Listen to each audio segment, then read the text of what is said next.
Bom, boa noite a todos. Inicialmente, eu quero agradecer o convite que me foi feito pelo Núcleo de Estudos Lacanianos de Teresina, através de César, para eu falar aqui. E quando eu vi o tema sobre o qual vocês estavam trabalhando, e que tem como orientação os operadores lacanianos, então eu pensei em falar sobre os poderes do amor. O amor, diz Lacan, que no discurso psicanalítico não se faz outra coisa senão falar de amor. E que falar de amor é um gozo.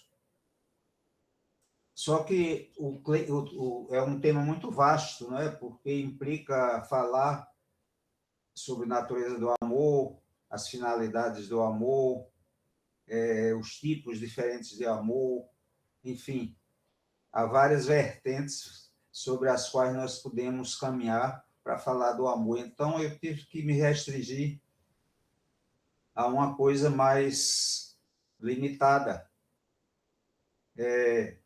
que são os poderes do amor. Poderes do amor. Vocês sabem que na obra de Lacan há uma evolução, como em tudo em Lacan, como em qualquer autor muito criativo, há várias etapas, o pensamento em movimento, o pensamento vai se desenvolvendo, e é claro que quando você fala de alguma coisa que Lacan disse, você tem que estar muito atento para saber quando ele disse, não é? E como ele disse e por que ele disse. Então, quando ele fala do amor, nós temos, ao longo da sua obra, várias definições do amor. Então, nós temos lá no início, no seminário 4, até o seminário 8, que Lacan fala muito: o amor é dar o que não se tem. Já nos seminários 10, 14, 16, ele vai insistir muito no amor como sublimação. O amor é uma sublimação. É uma outra forma de dizer a mesma coisa, mas acrescentando alguma coisa também, não é? Não é só dar o que não se tem, é alguma coisa mais. E no seminário 20, ele vai retomar a perspectiva do amor como reciprocidade, não é? Que é um pouco uma repetição do que Freud fala. Mas há uma coisa muito importante no seminário 20, que no finzinho ele vai definir o amor como reconhecimento entre dois sujeitos do saber. Portanto, há um reconhecimento. Isso é importante, nós vamos ver, porque muda um pouco, ele significantiza o amor. Bom, então, feita essa introdução, eu vou começar a ler para vocês umas notas que eu fiz aqui, e eu espero que, no fim, vocês possam colocar suas observações, seja de que natureza for, né? Então, eu queria introduzir, relembrando, coisa que vocês já devem saber, porque há tempo que estão trabalhando sobre isso, o amor é repetição, repete sempre a mesma decepção. Por quê? Porque o amor é um encontro falho, que fracassa sempre no seu intento de encontrar o parceiro ideal, que faça a relação sexual acontecer. A repetição da falta do outro, no encontro falho, assegura, portanto, um encontro falho que se repete. Nesse encontro, o sujeito não encontra o parceiro que ele procura, mas apenas seus objetos, como, por exemplo, o olhar, a voz. Eu lembro aqui, talvez vocês conheçam essa passagem que Lacan retoma, do amor de Dante por Beatriz. Dante viu Beatriz apenas uma vez e ela bate os olhos para ele, mas não foi como se estivesse flertando. Foi um bater digamos assim, provavelmente é automático, né? E, no entanto, Dante se reencontra nesse olhar de Beatriz os seus próprios objetos pulsionais de gozo, que são a voz e, sobretudo, o olhar, né? Bom, mas o amor não é só encontro falho. O amor não é só encontro falho. O amor é também um bom encontro. O tiquê, de que Lacan fala no Seminário 11. Esse deixa o sujeito feliz. A fantasia oferece ao sujeito as condições para o bom encontro, embora ela também objeta esse bom encontro, na medida em que ela também é dependente das correções das marcas do inconsciente ou das identificações inconscientes. As marcas de gozo ou dos amores arcaicos edipianos no inconsciente determinam as escolhas, embora elas sejam contingentes. Ou seja, o amor é repetição, o que, portanto, é da modalidade necessária, mas, ao mesmo tempo, ele é contingente. Não é? Acontece. Isso significa que o amor não é só fracasso e desilusão. Ele tem poderes, dentre os quais o de suprir, ainda que por um tempo nós veremos a ausência da relação sexual. Ou seja, o amor é uma ilusão, mas de qualquer forma funciona, né? O que me inspirou a tomar esse tema, os poderes do amor, foram duas passagens que Lacan fala sobre os feitos do amor, sobre as realizações do amor. Uma que se encontra em televisão, 1974, né?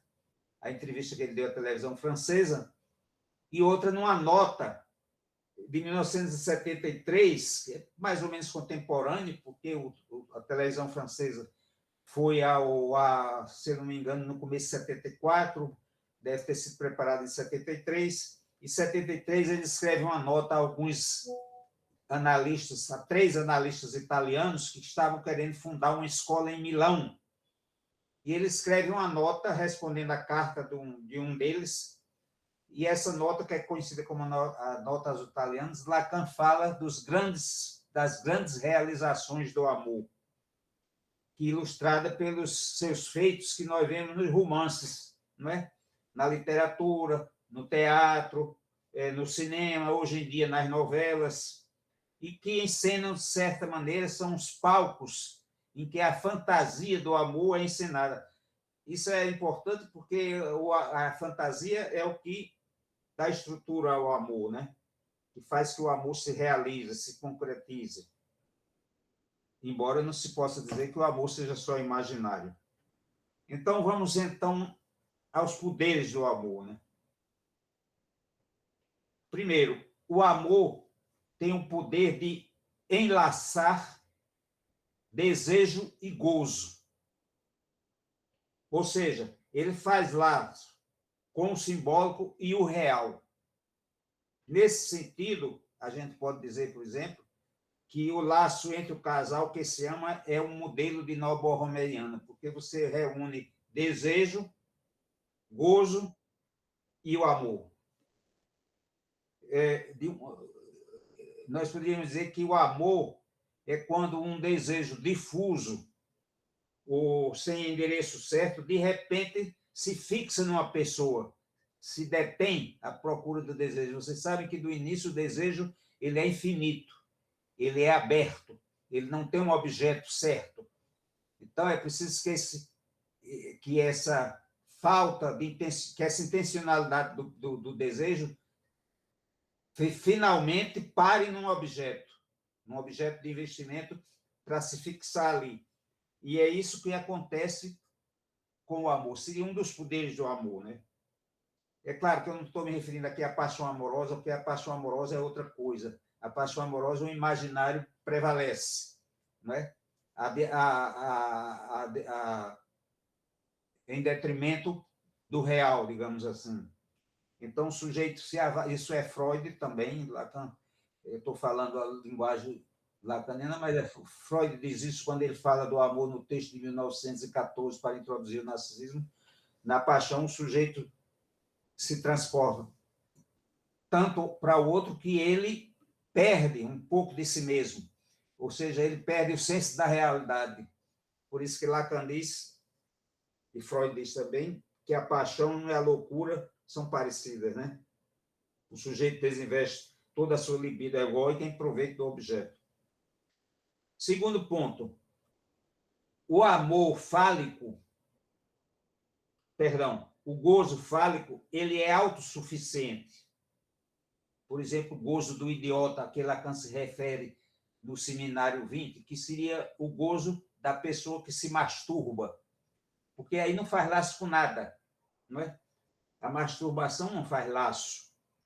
Então, o gozo fálico em si, ele é autossuficiente, ele não faz laço.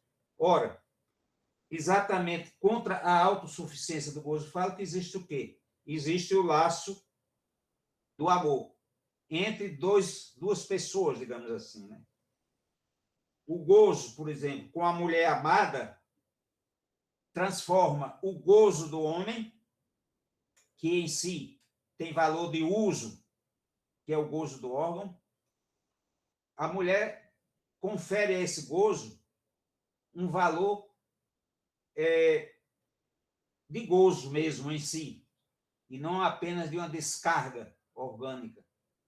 Portanto, o valor de uso, que seria vivido da parte do homem, o gozo do órgão, a mulher, no ato sexual, transforma isso num valor de gozo. E ela representa esse gozo para o sujeito, para o homem, no caso. Ela confere um valor de gozo. Isso é feito através de quê? Através do amor, que supõe a castração, com a qual o homem entra na relação com a mulher para gozar do corpo da mulher, satisfatoriamente e não apenas como um alívio provisório, uma descarga orgânica funcional. E é por isso que Lacan, vocês veem que aqui aparece, quando Lacan diz no Seminário 20, o gozo do corpo não é signo de amor, é exatamente porque pode haver um gozo onde não há amor, ou a disjunção entre o objeto de gozo e o objeto escolhido para amar ou para gozar. Essa disjunção entre gozo e escolha do objeto, né, que não coincidem, escolha do objeto e escolha de gozo, é exatamente que o amor tenta juntar, quando pode, né? Mas, inicialmente, gozo e amor são duas coisas diferentes. Não coincidem desejo e gozo, né? O objeto do desejo é um e o objeto do gozo é outro. Portanto, o amor faz laço, né? Terceiro ponto. O amor, eu falei, o amor faz laço, desejo, gozo. O amor faz laço naquilo que seria um gozo autossuficiente eufálico. E o amor tem também o poder de fazer laço com o próprio desejo, independentemente do gozo ou de qualquer gozo autossuficiente que seja. Lacan diz, o amor é sublimação do desejo. Eu gosto muito dessa frase, eu vou falar um pouco aqui sobre ela, para tentar destrinchar um pouco o que é que ela quer dizer. O amor é sublimação do desejo. Por isso, o amor é o preço da mulher pelo desejo de um homem. Isso é Lacan quem diz no Seminário 10. Quer dizer, o amor confere valor ao desejo. Por isso, a mulher valoriza tanto o amor de um homem. Assim, podemos compreender a afirmação de Lacan ao dizer que, para a mulher, o desejo do seu homem importa mais que tudo, mesmo que ele não passe as vias de fato. A mulher quer ser desejada, sentir-se desejada. Para alcançar esse objetivo, ela se faz desejável através da mascarada feminina. Seu amor, o da mulher, será o preço a ser pago pelo desejo de um homem. Isso significa o quê? Significa que o amor valoriza o desejo enquanto tal, independentemente de sua realização. No seminário 16, Lacan vai dizer: a sublimação é o esforço para permitir que o amor se realize com a mulher. Compreende-se, portanto, o aforismo de Lacan no seminário 10, quando ele diz: só o amor permite ao gozo condescender ao desejo.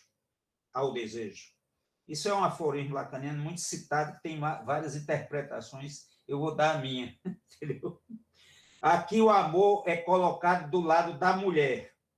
É ela que condescende para que o gozo condescenda ao desejo. É como se dissesse: me desejo porque te amo, mesmo que eu não goze. Mas é como se dissesse também: se você quer gozar comigo, me deseje primeiro, não é? Enquanto o desejo masculino torna a mulher objeto, Lacan usa uma expressão que em português não dá para traduzir muito, que é traduzido por aísa a mulher, do objeto a, como se fosse aisar, é transformar alguém em objeto a, né? Isto é, o desejo masculino faz da mulher um objeto com o qual ele goza. É sob esse ângulo que se pode dizer que o amor é uma sublimação do desejo. O aforismo, portanto, implica a tese de que o amor da mulher idealiza o amor, vejam bem, e o transforma para ela num valor, em algo que ela valoriza, que lhe é muito necessário enquanto mulher. Isso não significa, porém, que é porque ela ama que vai suportar tudo do desejo masculino. Isso não é a tese de Lacan. Se ela condescende ao desejo do homem, em benefício do gozo, é porque ela quer que o gozo do homem seja obtido através dela e que ela goze com o homem. Ele quer gozar de mim. Ela quer gozar de mim, o gozo do homem. Eu posso formular isso de outra forma. Por exemplo, assim: é porque a mulher ama que ela permite que o desejo do homem alcance o gozar dela. Ela quer gozar do homem. Eu amo, você me deseja. Assim, porque te amo, permite que você goze de mim. E assim, graças ao amor da mulher, seu gozo dela condescende ao desejo do homem. Do lado do homem, portanto, seria: eu te desejo, a mulher, e do lado da mulher: eu te amo. Sendo assim, eu me permito gozar de você. Isto é, eu também quero o seu gozo, porque é quando você goza que eu também gozo. Todo mundo sabe que quando o homem brocha, como se diz vulgarmente, a decepção não é só para o homem, é para a mulher também. Né? A mulher quer que o homem goze também. A que visa o amor, então? O amor visa o gozo. Mas não é do lado do homem que o gozo é visado. Isso parece mentira, né? É do lado da mulher. A mulher quer gozar. Já dizia Lacan em 1958, no Congresso sobre a Sexualidade Feminina que foi realizado em Amsterdã. Isso significa o quê? Que o desejo do homem é o preço do amor de uma mulher. Claro que tudo isso se conecta à castração. Né? Então, vem um outro ponto que eu queria desenvolver aqui, no ato sexual, tanto o homem quanto a mulher se defrontam com a castração. O pênis simboliza essa falta, por ser o órgão de detumescência, que materializa, por sua queda, essa falta de gozo. No ato sexual, os parceiros não percebem o que falta, diz Lacan com uma certa ironia, no seminário 14, se eu não me engano. Seminário 14. Nisso está a diferença com a sublimação, que faz do desejo um valor através do amor.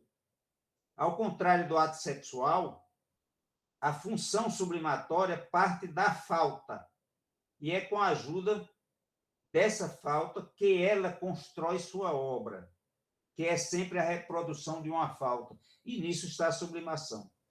Toda sublimação realizada é sempre a reprodução de uma falta.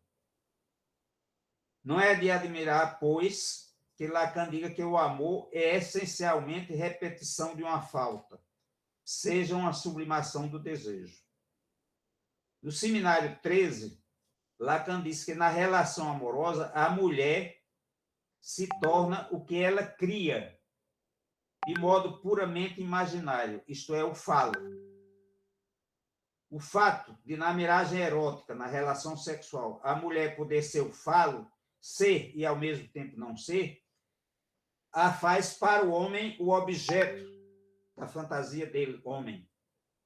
Ou seja, é sempre em relação ao homem que a mulher se coloca. Ela se coloca como falo e ao homem a vê como objeto da sua fantasia e, portanto, aquilo com que ele busca e busca também gozar.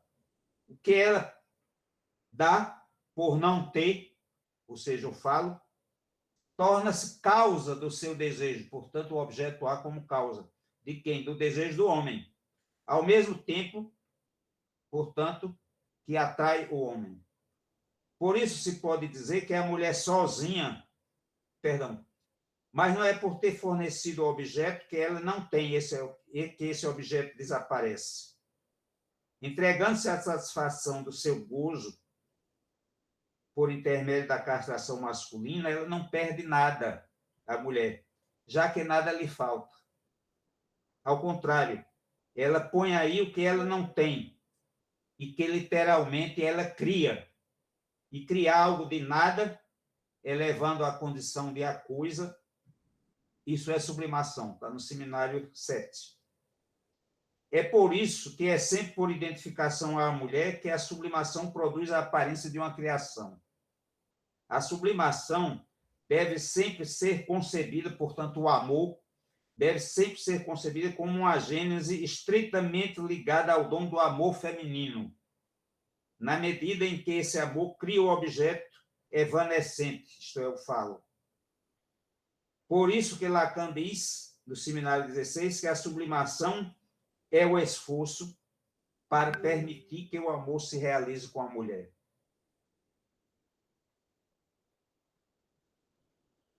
É claro que a mulher é colocada, é vista como objeto no ato, mas ela não perde sua essência de sujeito, né? Uma coisa não tem nada a ver com a outra. Por ela ser objeto no ato sexual para o homem, ela não deixa de ser sujeito. Bom, um outro ponto, mais um poder do amor. A partir dessas considerações, podemos concluir que é graças ao amor que a mulher se faz sintoma do homem. Essa declaração que a mulher é o sintoma do homem, vocês já conhecem, é muito conhecida. Eu imagino que ela está no Seminário 23, o sintoma, e de alguma forma também, na segunda conferência de Joyce, de 1979. Bom, Lacan diz textualmente, a mulher é o sintoma do homem. Ela permite que o homem goze do seu inconsciente através do gozo do seu corpo, do corpo dela. Por outro lado, o amor preenche a falta a ser da mulher. Vocês sabem que um dos matemas da mulher é o significante do outro barrado. Na forma da sexuação, ele está exatamente do lado da mulher, né? Que é onde se dá o gozo feminino. Ela procura no amor um homem aquilo que preencha sua falta. Isso é a definição de amor para a mulher. O amor é aquilo que vem preencher minha falta. Disso resulta o quê? Um efeito de ser. Embora isso possa lhe custar muitos sacrifícios, ela obtém de quebra um ganho. Qual é o ganho que a mulher ganha com isso? o gozo feminino, o gozo outro, que ultrapassa o semblante e o próprio sujeito. E como é que isso pode acontecer? Para que isso aconteça, é preciso que a mulher seja escolhida por um homem que a deseje, que ela valorize esse desejo desse homem, reconhecendo-se como sua mulher, como aquela mulher que ama o homem, que quer ser desejada e amada por ele.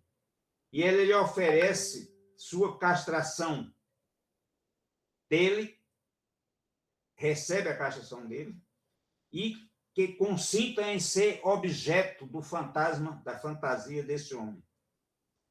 Assim, esse homem escolhido por ela significa seu fantasma fundamental, ter o falo. O que lhe permitirá a ela que no ato sexual com esse homem, o falo do homem, imaginado como órgão de intumescência, obterá para ela o valor de fetiche, a simbolizar positivamente e não negativamente, menos fi, mas mais fi, né, seria sua falta fundamental, isso é a castração. Ela, é como se ela positivasse, através do pênis ereto, aquilo vira como se fosse um fetiche que simboliza para ela um falo, mas não um falo castrado. Enquanto o objeto para o homem, a mulher escolhida permite que o homem encontre sua hora da verdade. O que é que significa a hora da verdade para o homem oferecida pela mulher, que se torna objeto para o homem na medida em que ela é escolhida e desejada e onde o amor intervém?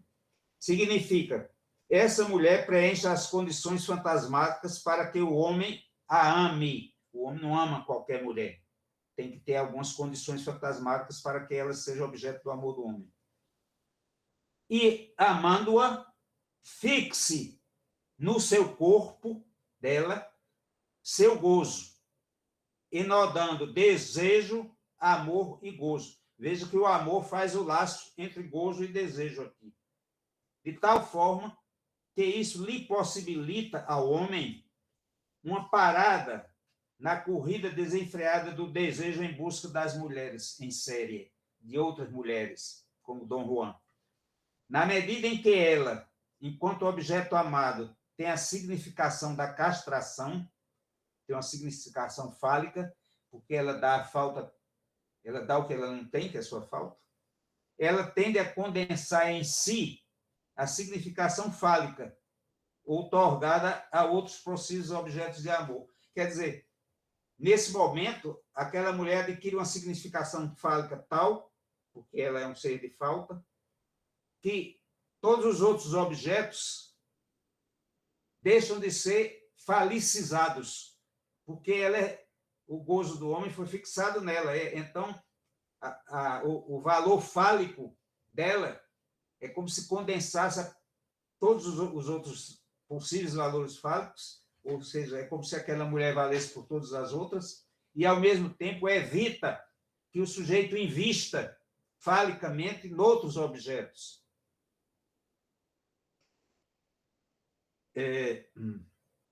Assim, o poder do amor se revela também pela sua virtude de anular, ainda que temporariamente, o efeito da castração.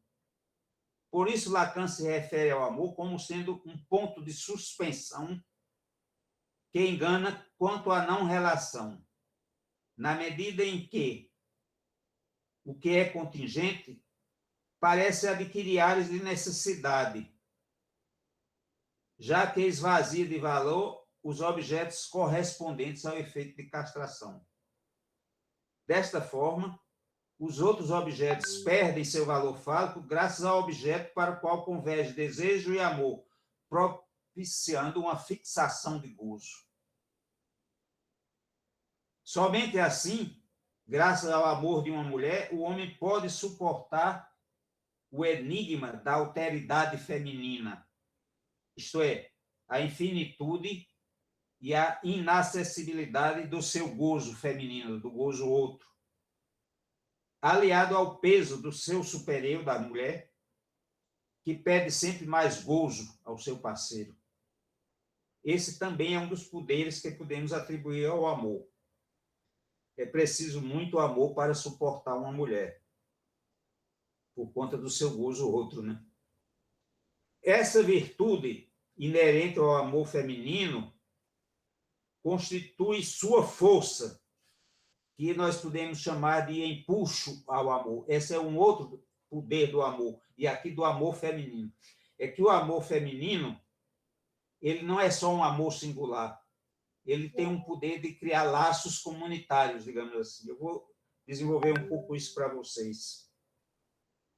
Na mulher, esse amor, esse empuxo ao amor, é que vem a produzir efeitos de desejo do amor feminino no nível social. Por exemplo, na mulher há um empuxo ao amor, não apenas por causa da sua não identificação fálica e pela necessidade de buscar um efeito de ser para a sua falta de ser no amor, mas também por causa da falta da identificação própria à eteridade do gozo feminino.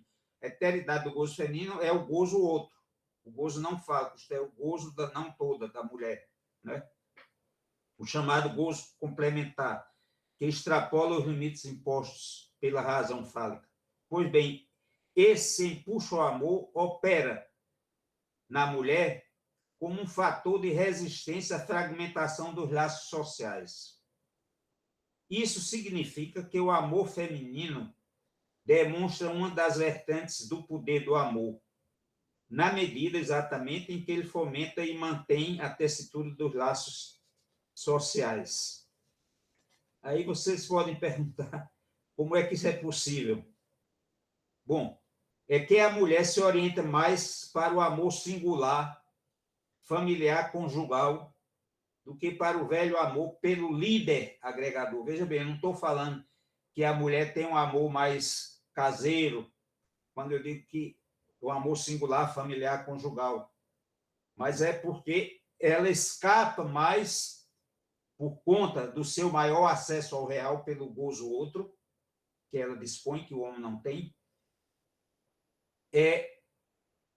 ao perigo de submeter aquele famoso líder agregador que Freud descreve no capítulo 7 de Mal-Estar na Civilização, né? Quer dizer, seria aquele líder com o qual todos se identificam no nível vertical e todos se identificam com o líder no sentido horizontal. É o líder lá que Freud, da psicologia das massas, né?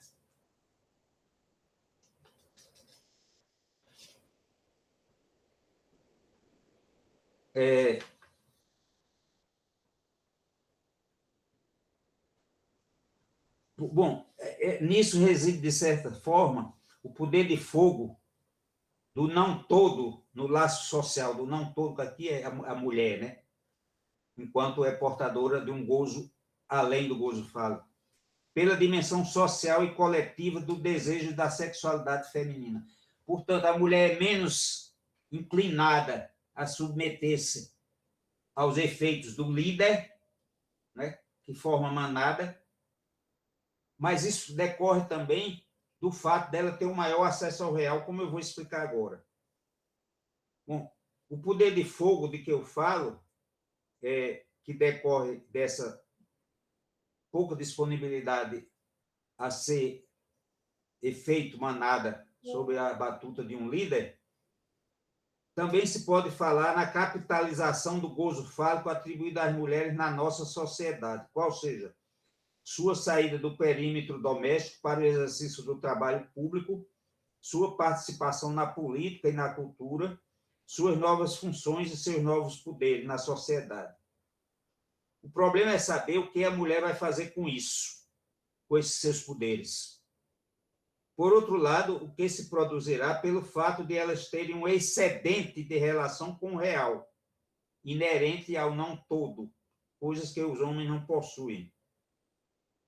As mulheres, por serem partilhadas entre duas modalidades de gozo, o fálico e o não todo, elas se prestam menos ao efeito de manada, portanto, ao efeito do líder, da identificação com o líder.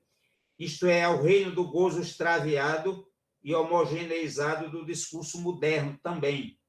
Ou seja, a possibilidade de você ser manada, porque tem um líder com o qual você se identifica, todo mundo se identifica horizontalmente, e todo mundo toma aquele líder como ideal do eu, como diz Freud. Lacan vai dizer que é o objeto.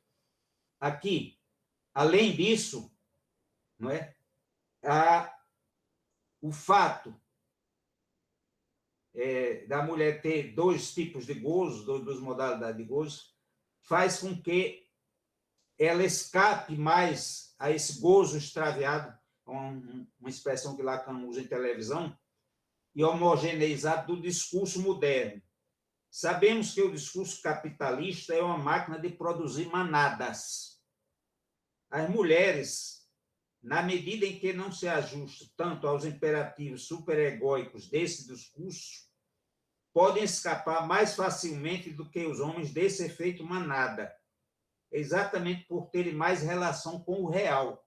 O efeito manada está no imaginário e no simbólico. Quando você tem o real a mais a seu favor, é mais fácil você escapar desse efeito, né?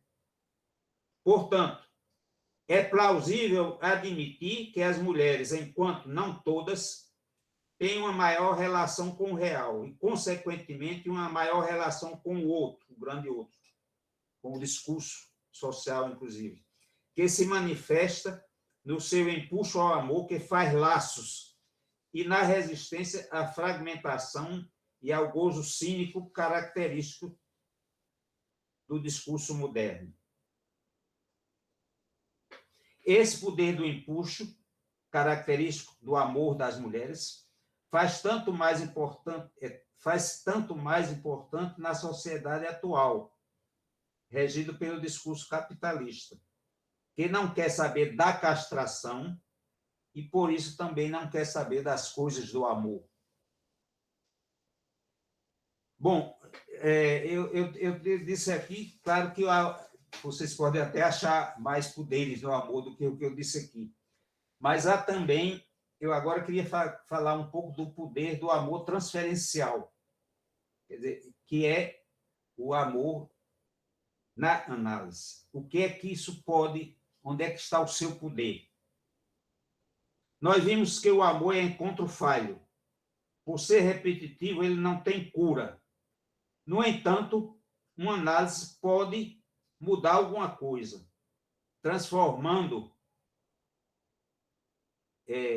um sintoma em alguma coisa com a qual o sujeito possa conviver de uma maneira mais confortável. E eu já disse antes que o amor é um sintoma, tem a estrutura de um sintoma. Por quê? Porque o amor é condicionado, por um lado, pela castração, que é um menos de gozo, que você procura, então, valorizar aquele gozo, que seria um gozo de órgão, como nós vimos antes, e, por outro lado, pelas determinações inconscientes, sejam pelas identificações com os objetos edípicos, seja pelas marcas eróticas deixadas por impressões vividas, sejam elas vistas ou ouvidas, que seria o trauma, tal como Freud descreve lá em Moisés e Monoteísmo. Então, nesse sentido, o amor tem a estrutura de um sintoma, porque ele decorre dessas determinações ou coerções inconscientes, né?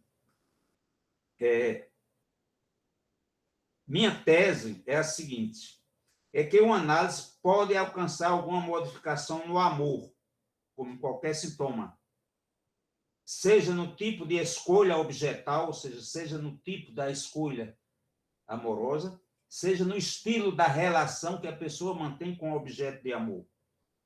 Com efeito, o amor transferencial, condicionado pelo dispositivo analítico, por um efeito de retorno, cria as condições para os possíveis efeitos da análise sobre a vida amorosa. Lacan dizia que a análise permitia a cada um encontrar sua cada qual. Em 1973, na televisão, Lacan se refere ao amor transferencial como sendo um novo amor subversivo e, ao mesmo tempo, é um amor que pode propiciar um amor mais digno. Vejam bem, aqui há duas coisas. Um amor subversivo e que pode propiciar um amor mais digno. Vamos explorar um pouco essa frase de Lacan. O que significa isso? Novo amor subversivo. Significa que a experiência da análise, na medida em que pode reduzir os impasses sexuais, parece reduzir também os poderes negativos do amor, seu lado ilusório, mentiroso e enganador. O amor é ilusório, porque não cumpre jamais as promessas de união entre os parceiros, já que o gozo a desmente. O amor é mentiroso e é enganador, porque é narcísico e interesseiro, dissimulando o amor de si mesmo sob a máscara do amor pelo outro, e a busca do próprio bem sobre a máscara do bem do outro. Essa vertente imaginária, por vezes avassaladora, tem o ódio como contraface e responde por todo um cortejo de infortúnios e decepções amorosas. Por isso, o grito doloroso de Medea: que mal terrível é o amor para os mortais. E Fedra, em Hipólito: amor que traz para os mortais consigo a ruína e todas as calamidades. Por outro lado, uma análise orientada para o real pode fazer surgir um amor mais digno, diz Lacan na nota aos italianos. O que seria que Lacan chama de um amor mais digno? Seria aquele que deixa de acreditar nas suas miragens de completude e felicidade constantes. Seria o que não insiste em pensar que o contingente é necessário, como se o amor fosse eterno. Ora, todo mundo sabe que ele só é eterno enquanto dura, já dizia Vinícius de Moraes. Um amor mais digno seria aquele em que o homem não crê na palavra da mulher amada como se fosse a verdade dele absoluta. O amor mais digno seria, enfim, aquele cujo núcleo duro, vai além da tagarelice própria às coordenadas do imaginário, tão a gosto dos amantes apaixonados. Sua substância, já vimos, lança raízes no real, enquanto reconhecimento entre dois sujeitos inconscientes, graças aos efeitos da língua. É a definição de amor que Lacan dá no Seminário 20. Volto a insistir. A análise não promete um bom encontro. Não pode prometer, que seria a felicidade do sujeito, mas pode criar as condições de possibilidade para isso, ao provocar as desidentificações e liberar o sujeito das restrições impostas pela repetição inconsciente. Com efeito, a análise revela que o amor é repetitivo, engendrando sempre a mesma decepção. Ao esperar um efeito de ser, a falta ser essencial ao sujeito. Isso é uma ilusão. Mas, apesar da conformidade imposta pelos padrões da repetição, mesmo que seja do discurso social, há sempre a possibilidade de uma escolha discordante, seja da fantasia, seja dos ideais perdidos, seja dos modelos propostos pelos discursos social vigentes. Ou seja, a análise é capaz de provocar uma mudança na fixação de gozo do sujeito. A questão que se põe é a seguinte: como é que isso é possível na análise? O que é que acontece na análise que é possível fazer essa mudança na vida amorosa do sujeito? Bom, a estratégia de uma análise repousa basicamente na transferência e seu manejo. Isso aqui é o beabá para todo analista. Ela visa, para além de um efeito terapêutico, o alcance do real sem sentido, que é o gozo do sintoma. Para isso, a transferência se apoia em dois eixos.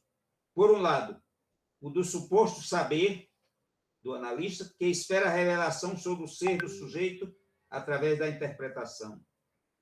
O outro eixo seria a da atualização da realidade sexual do inconsciente, que implica a pulsão, o gozo sexual e seus possíveis remanejamentos. Com a entrada na análise, o que acontece? O seguinte, o analista se oferece ao analisante como sujeito suposto saber, o que, no primeiro momento, produz um efeito transferencial. Essa transferência, que pode ocorrer em qualquer tipo de relação, tem seu efeito reduplicado por força da livre associação. Com efeito, o fato do analista escutar o analisando com tamanho estoicismo induz o analisando a acreditar que existe alguma coisa de mais valiosa por trás daquilo que ele diz. Então, ele conclui, eu sou amável, e se eu sou amável, eu sou amado pelo meu analista, já que ele me ouve com tanto estoicismo.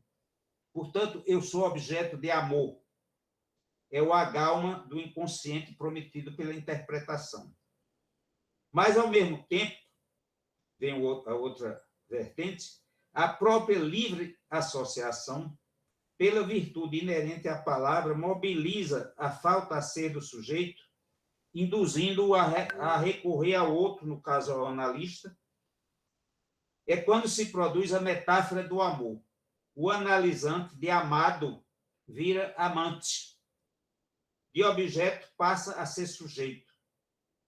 E o analista é elevado à dignidade de objeto de amor. Essa é a estratégia da sedução amorosa que acontece na transferência. Vê-se aí como o enamoramento analítico é um resultado quase automático do dispositivo analítico e da entrada em análise. Uma vez instalado, resta saber o que o analista faz com esse amor. Algo inédito. Ele vai usá-lo em benefício do saber. Enquanto os amores comuns buscam um efeito de ser, o analista não busca uma compensação à sua falta a ser, sabendo que ele que está destinado ao descer, ao objeto a ser jogado fora depois do fim da análise. O amor é, então, utilizado pelo analista em benefício do saber.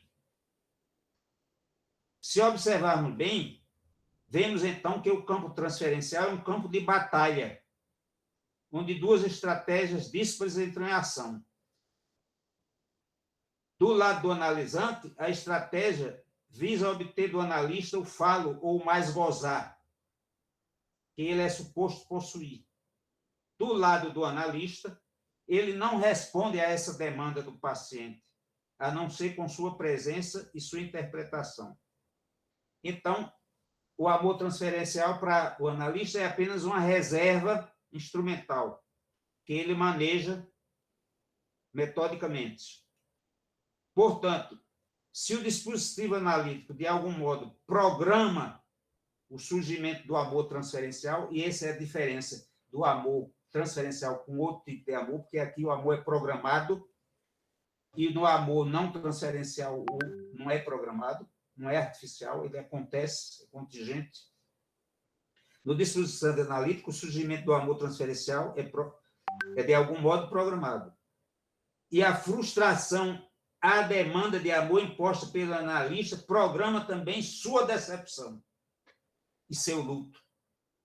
Mas esse luto não tem a conotação da mágoa própria aos amores perdidos ou negados. Ele não é uma mera repetição do luto edipiano e de suas vicissitudes. No Seminário 11, Lacan insiste muito nisso. O amor transferencial é real, aqui e agora, e não uma simples repetição do passado, como queria Freud e os psicanalistas pós-freudianos. Embora a repetição seja condicionada pela transferência, ela mesma, a transferência, não é repetição. A prática do dizer condiciona a repetição que cria a neurose infantil, isto é, o amor transferencial, diz Lacan em O Aturdito. Dessa forma, a repetição, embora condicionada pela livre associação, revela que o próprio amor é repetitivo. Repetitivo porque falha sempre. Repete sempre a mesma decepção, na medida em que a sombra dos objetos primordiais cai sobre todo novo objeto de amor. Assim, é que nos casos imprevisíveis ou na diversidade dos encontros falhos, descobrimos sempre a presença do mesmo, como algo antecipado e anunciado pela força da necessidade. Por isso que Freud diz, o primeiro amor é sempre o segundo. No fim do baile, isso é Lacan que diz, cai a máscara. Não era ele, não era ela. Isso significa, por um lado, que o analista programa a decepção do amor, e, por outro, que a repetição implica em si mesma a inexorabilidade dos encontros falhos. O resultado é que, ao descobrir a recorrência do amor e sua decepção, o sujeito se aproxima do real, e aqui vem a mudança, reconhecendo seu modo singular de gozo, resposta ao universal da castração. Em suma, no final, o amor transferencial tem o poder de esclarecer a questão do objeto, da escolha do objeto, como também de revelar por trás da repetição um gozo silencioso que satisfaz a pulsão. Eu vou desenvolver um pouco rapidamente essa frase minha. Quer dizer, o amor transferencial tem o poder de esclarecer a escolha de objeto e de revelar um gozo silencioso. Se o amor é repetição das primeiras escolhas objetais, o trabalho da análise modifica as identificações, isso aqui é sabido, né? Que condicionam suas escolhas amorosas. Tal conjunção entre identificação e escolha de objeto se deve ao fato de que as identificações são sempre motivadas pelo desejo. Eu só me identifico com alguém que eu desejo, seja por qualquer motivo, não necessariamente um desejo sexual, mas que eu idealizo, etc. Ao perceber aqui a identificação entre o desejo, porque eu estou falando das identificações arcaicas, edipianas. Ao perceber o que rege seu dizer e suas condutas na análise, o analisante se dá conta até que ponto ele está preso a determinado desejo e a determinado tipo de objeto que ele escolheu, porque com ele se identificou. Basta vocês lembrarem a de Freud lá do começo, o caso Dora, etc., que isso fica claro. É que as condições de escolha objetal são ditadas pelos traços arcaicos que eles são correlatos. Então, podemos afirmar, a tal tipo de identificação corresponde tal tipo de escolha amorosa. Está em Freud no texto para introduzir o narcisismo de 1914. Em outras palavras, o objeto escolhido traz em si os traços da repetição. Agora bem, desidentificar o sujeito implica liberá-lo das restrições que a repetição impunha às suas escolhas de objeto. Primeiro, o cara é determinado nas suas escolhas por aquilo que ficou lá atrás, as identificações passadas, não é? E os desejos que condicionaram essas identificações, que fez que ele escolhesse tal ou qual objeto. Agora, para liberar o sujeito disso, e da repetição que impunha o mesmo tipo de escolha, a análise abre uma possibilidade maior para novos encontros e novas escolhas.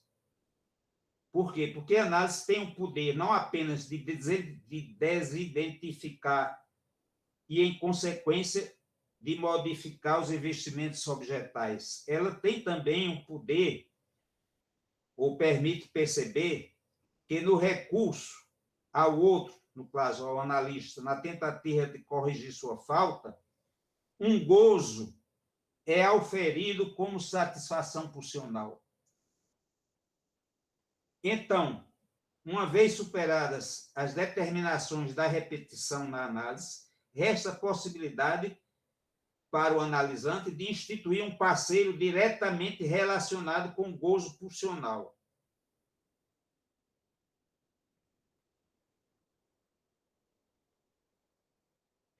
Em outras palavras, numa análise, o amor se sustenta numa dupla vertente. A do simbólico, que é a dos semblantes, representada pelos primeiros objetos e pelo sujeito suposto saber, e a do real, que seria do registro pulsional, do gozo, representada pela constância do modo de gozo.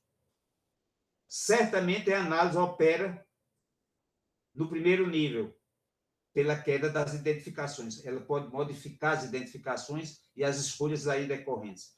Mas será que ela pode mudar o modo de gozo de cada um, daquele analisante? Esse modo de gozo que faz parte do amor. É possível, é possível. Eu lembro aqui Freud em Análise Finita e Infinita, um texto de 1937, que todo mundo conhece, que Freud diz que o sujeito transformado pela análise se define por uma nova relação com a castração, portanto, com o desejo, e com a pulsão, portanto, com o gozo. Isso é Freud que diz. Em termos lacanianos, seria uma nova... O sujeito seria transformado e se definiria por uma nova relação com a sua falta a ser, com a castração, e com seu modo de gozo, com o desejo e o modo de gozo. Então, eu repeti aqui várias vezes que o amor é encontro falho, o enganador, o mentiroso, responsável por muitos infortúnios dos amantes e até pela sua solidão. Mas existe também as possibilidades do encontro. Do bom encontro, isso eu falei logo no início. Então, contra os infortúnios do encontro faltoso e suas fragilidades, suas decepções, eu vou propor para vocês um modelo de fixação do amor que lhe dá mais consistência no objeto. Essa hipótese é o seguinte: esse modelo enoda real, simbólico e imaginário. Nessa hipótese, o amor não se define mais como fracasso. A dimensão imaginária, que é própria do amor e que é o lugar que funda o amor, é enlaçada pela sua articulação com o real e com o simbólico, portanto, com o gozo e com o desejo. Tendo os três registros a mesma consistência.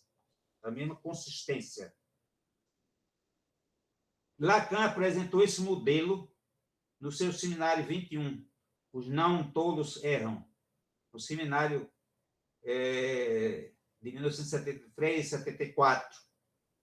É interessante que esse é contemporâneo, mais ou menos, de televisão e da Notas Italianas, né? A que eu me referi antes. O que é que Lacan diz nesse seminário, nas lições 4 e 5, se vocês quiserem ver? Seminário 21.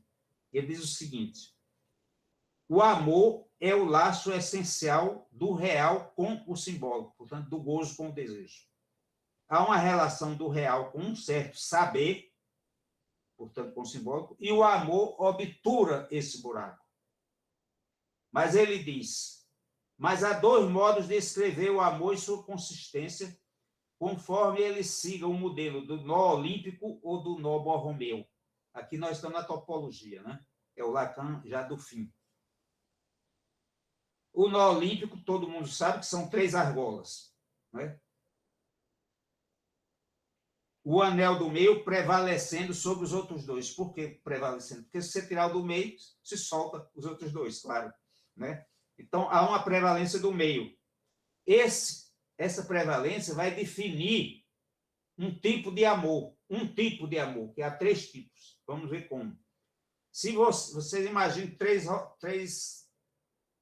rodinhas, uma enganchada no outro, né?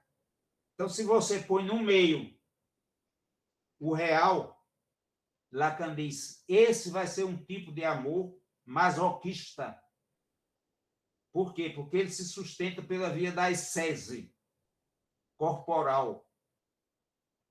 A ascese corporal porque o gozo é do corpo.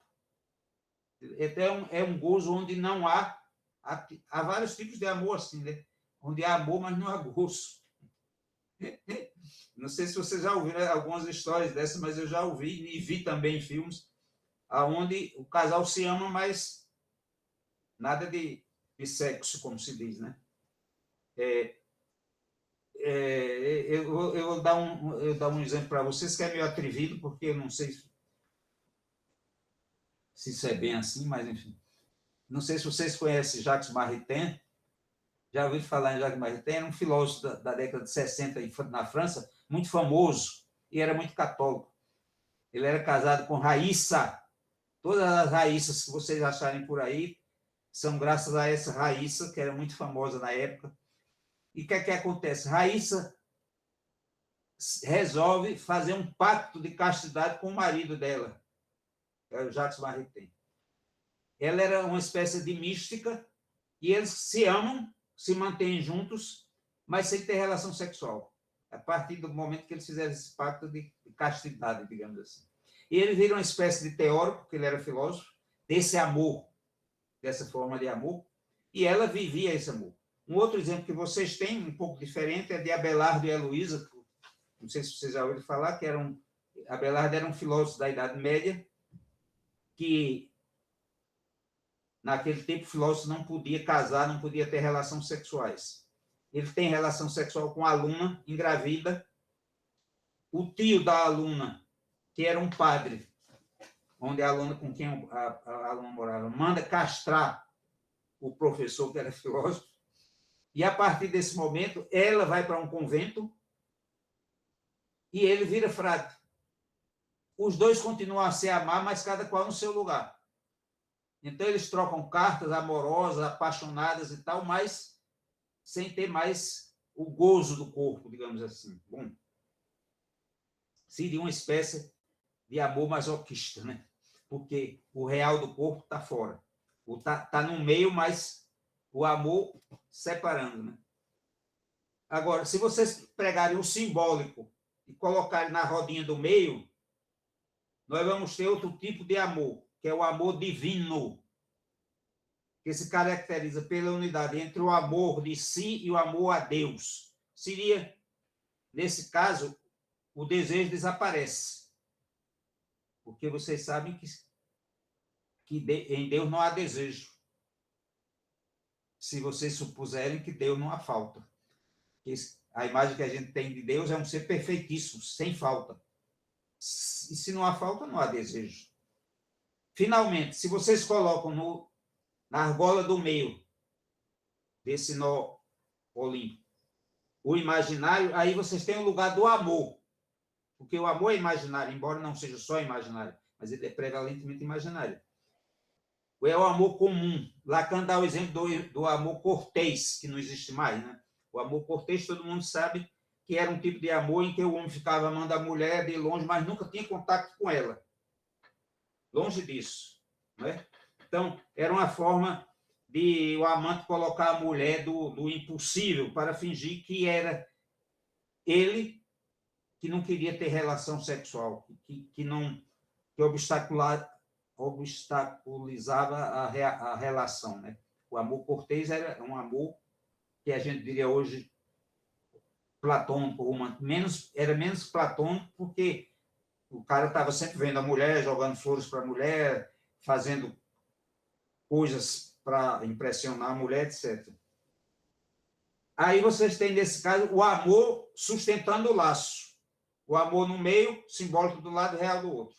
Só que há duas coisas. Se o amor se fixa aí, ele vira amor divino. O desejo desaparece. Segundo, esse nó pode ser desfeito. O nó olímpico pode ser desfeito. Basta você tirar a bola do meio e ele se desfaz. Aí, Lacan diz, bom,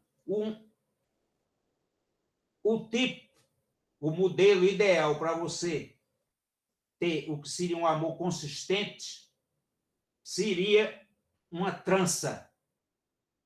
Aqui há várias mulheres, eu estou vendo as fotos aí. Bom, tem uma ou duas de cabelo comprido. Hoje em dia as mulheres nem sempre têm cabelo comprido como antigamente.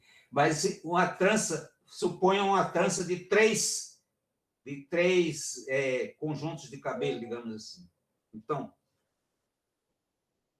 a solução para você ter um amor mais ou menos consistente, que Lacan dá, seria exatamente o exemplo da trança. Por quê? Porque a trança é uma figura topológica igual ao nó do Borromeu. E o nó do Borromeu, ele é consistente, as três dimensões, o real, o simbólico e o imaginário, eles são autônomos, consistentes e, ao mesmo tempo, entrelaçados. Se você tira uma, desmancha todas, né? É diferente do nó Borromeu, do nó olímpico. Ela se mantém, tem mais consistência. Só que na trança, você precisa 3 cordas, ou, se vocês quiserem, 3 fechos de cabelo. Se forem somente 2, não faz trança, faz cordão. Isso eu estou falando em termo topológico, né? Note-se que o nó Borromeu é cardinal. O cardinal expressa o número de elementos de um conjunto, não implicando, portanto, uma ordem, como seria no sentido ordinal, né?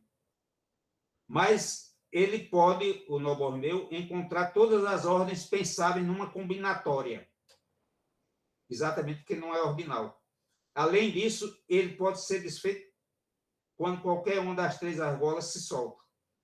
Bom, isso são exatamente as características de uma trança. A trança se define pelo fato de ser feita com, no mínimo, 3 fios, mas de tal forma que elas troquem de lugar em 6 cruzamentos. Elas têm que... De tal forma que, quando você terminar de fazer a trança, o fio que estava no meio, lá no começo, a ponta dele aqui no fim, continua no meio. E é ele que dá consistência à trança. Desde que a condição é a seguinte: que a trança seja feita tomando pelo avesso, da esquerda para a direita. 3, 2, 1. Em vez de ser 1, 2, 3, é 3, 2, 1. Eu vou dar para vocês um exemplo, a figura aqui que eu encontrei. Eu não sei se dá para ver, porque eu não desenho bem, não pude desenhar. Eu vou mostrar aqui, não sei se vocês chegou a ver. Aqui, olha, essa figura aqui é uma trança. Exatamente, podem olhar que o 2, que é o verde, começa no meio e termina no meio. Vocês estão vendo, não? Dá para ver? Então, Lacan diz, esse lugar que está no meio, essa trança verde que vocês viram aí, que começa no meio e depois de 6 cruzamentos termina ela no meio de novo, seria exatamente o lugar do amor, que continua no meio. O que é que se conclui disso? Que a trança, na medida em que ela é tecida com 3 consistências homogêneas, ela é o real do nó, ou seja, ela tem estrutura, e a estrutura se mantém, certo? Ela conserva a propriedade borromeana da estrutura, desde que mantenha, claro, a lei da composição. É isso que garante que o meio não se transforme em finalidade ou em amor masoquista. Mas, atenção, apesar de ser mais difícil desatar uma trança do que um nó olímpico, isso não garante por si só a segurança do laço, pois sempre subsiste o fato de que o amor é contingente, produzindo-se necessariamente na ordem do simbólico. A fragilidade do amor reside também em que a verdade só diz as coisas pela metade. Quando se introduz o corte onde começa o saber inconsciente, a aparente verdade do amor vacila, já que se trata de 2 meio-dizeres que não se recobrem. Por isso, Lacan diz que o amor não tem nada a ver com a verdade. Sendo imaginário, ele é falso com relação ao real. Ademais, dada a topologia da faixa de Moebius, que caracteriza o par amor-ódio, a faixa de Moebius, você sabe que é uma faixa que não tem 2 lados, digamos assim. É um lado que se a formiguinha passa, está sempre... ela não precisa passar pela borda para passar para o outro lado, né? Essa é a faixa de Moebius. Então, é o modelo do amor, porque o amor é ódio. O amor tem sempre implicado nele o ódio. Ele vira ódio facilmente. Por isso, não existe seguro de amor, como existe seguro de vida. porque esse seguro de amor seria também um seguro de ódio, observa Lacan. De tal forma que não há motivos para se fazer um seguro de amor, pois só se teria a perder. Portanto, se uma análise pode franquear a via de um reflorescimento do amor, nada garante que ele seja para sempre. Para sempre é sempre por um triz, diz Chico Buarque de Holanda. A propósito, a palavra triz remete etimologicamente ao grego trix, três, que deu origem à palavra triklostos, que significa triplo fio, e também a palavra tricos, que significa cabelo, daí trança, cabelo. Para terminar, o amor é um acontecimento, diz Lacan. Acontecimento é quando algo produz um choque do real somado ao simbólico. Os dois juntos enlaçam o imaginário. O amor acontece, diz Guimarães Rosas, em Grande Sertão Veredas. Quando é um acontecimento, ele tem o poder de mudar o sujeito e muda o mundo. Tudo que toca vira ouro, como diz um personagem de 100 Anos de Solidão. Por isso, é preciso ousar amar, como diz a ama de Fedra, mesmo diante do seu amor despedaçado. Enfim, apesar de tudo, o amor é que é o destino verdadeiro, diz Guimarães Rosa, um personagem seu em Noites do Sertão, que é outro livro dele. Bom, isso foi o que eu anotei para vocês. Desculpem se eu falei demais. Eu preferi ler para não me perder. Agora vocês têm a palavra. E muito obrigado pela escuta.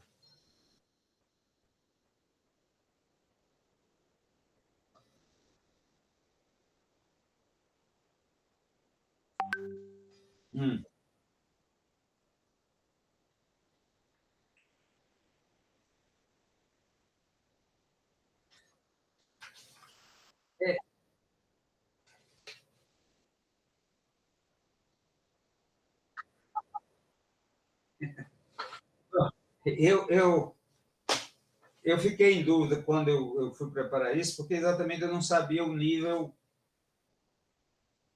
das pessoas que iam me escutar, né? Mas a gente corre sempre esse risco, em qualquer lugar que você for, mesmo nos congressos, até internacionais, sempre tem gente que não acompanha tudo, porque você não pode saber tudo.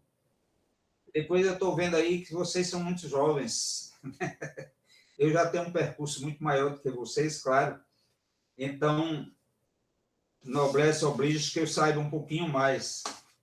Isso cria um certo descompasso, mas isso não quer dizer nada, porque isso não impede que vocês falem o que vocês quiserem, seja para concordar, seja para discordar, seja para perguntar. Se eu souber, eu respondo. Se eu não souber, fica a questão no ar para ser resolvida depois. Não há problema com isso, não. Eu só peço desculpa se eu falei coisas chatas, é muito ruim a gente ouvir coisas que a gente não entende, fica voando, e não é agradável, claro.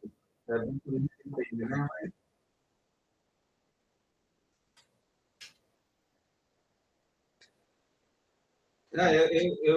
Exatamente, é o que eu estava falando. Vocês podem fazer qualquer pergunta. Afinal, tem muitas mulheres aí. Eu falei tanto sobre a mulher aqui, né? Sobre o amor feminino. Vocês podem falar, elas.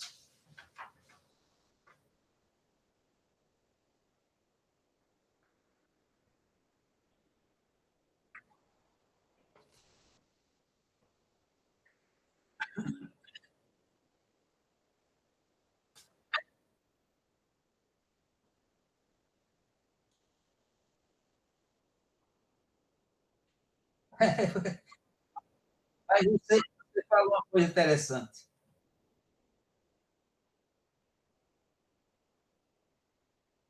É porque essa sua pergunta é muito boa. Porque, veja bem, antigamente havia modelos de amor. não é? Por exemplo, o amor cortês era um modelo de amor.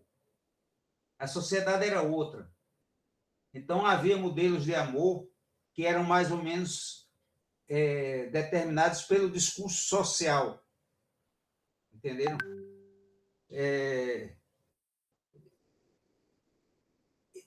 Vocês veem isso quando a gente lê a literatura clássica, né? Os modelos de amor, que eu não estou dizendo que eram os amores ideais, não, né? Pelo contrário, se vocês forem ler Madame Bovary e Companhia Bela, são decepções no amor, não é? Ana Karenina e por aí vai. Mas esses romances, eu citei esses dois que me vieram à cabeça agora, mas há outros muitos, não é?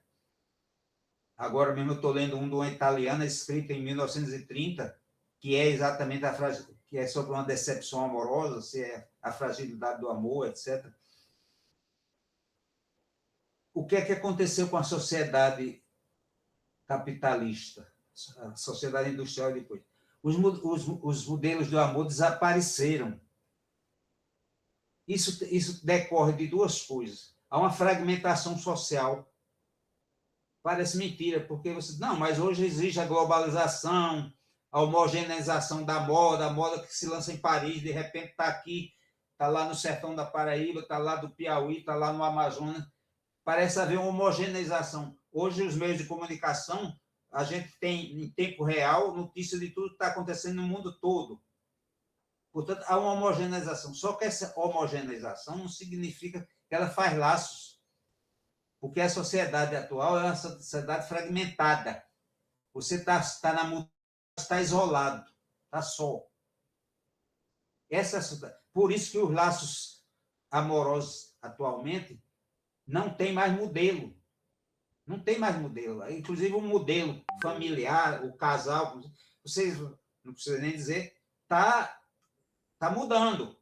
Você falou aí do poliamor. Eu vi antes de ontem um filme, que foi até um filme sueco, que foi apresentado em Cannes há alguns anos atrás, que fazia uma apologia do poliamor. E termina o filme, eu digo, eu quero ver onde é que isso vai dar. Porque o negócio era tão complicado, mas no fim termina que o filme parece propor que vai ser um dos modelos daqui para frente, possivelmente, de relações amorosas entre os casais. Então, eu sou casado, eu tenho uma mulher, mas de comum acordo ela pode ter um outro parceiro e eu tenho outra parceira. Isso é o poliamor. Eu posso mudar de parceiro, ela pode também, etc. Isso estava sendo proposto no filme, aparentemente, porque no fim termina tudo numa boa, entendeu? Até os avós que eram reacionários, conservadores, terminam concordando e aceitando e vai tudo para frente. Então, esse modelo de amor hoje é um modelo completamente diferente dos outros. É um modelo que os amores duram pouco. Os laços amorosos são muito frágeis. Vejam, vocês conhecem o sociólogo polonês, que escreveu um livro que tem toda uma teoria dele, eu esqueci o nome dele agora, talvez alguém se lembre aí, sobre o amor líquido. É exatamente a fragilidade dos laços amorosos na sociedade atual, que é a sociedade capitalista, que não faz laço. O discurso capitalista não faz laço com o objeto de consumo, mas não entre as pessoas. Por isso que eu falei antes, a sociedade capitalista, o discurso capitalista não quer saber nada das coisas do amor. Isso não é a frase minha, é de Lacan. Exatamente por isso. Porque o amor é o que faz laço. E essa sociedade que tende a fragmentar, homogeneiza, junta, mas não faz laço, então ela tende exatamente a dispersar e a fragilizar tudo que for de laço, inclusive os laços amorosos, os laços do casamento. Por isso que o modelo do casamento está mudando, né? Está mudando. Eu não sei como vai ser daqui a 50 anos, que já terei morrido, ou daqui a 100 anos, ninguém sabe como vai ser. De repente, pode ser que dê uma reviravolta e todo mundo fala do casamento, mas todo mundo quer casar, né? Até certo ponto. Enfim.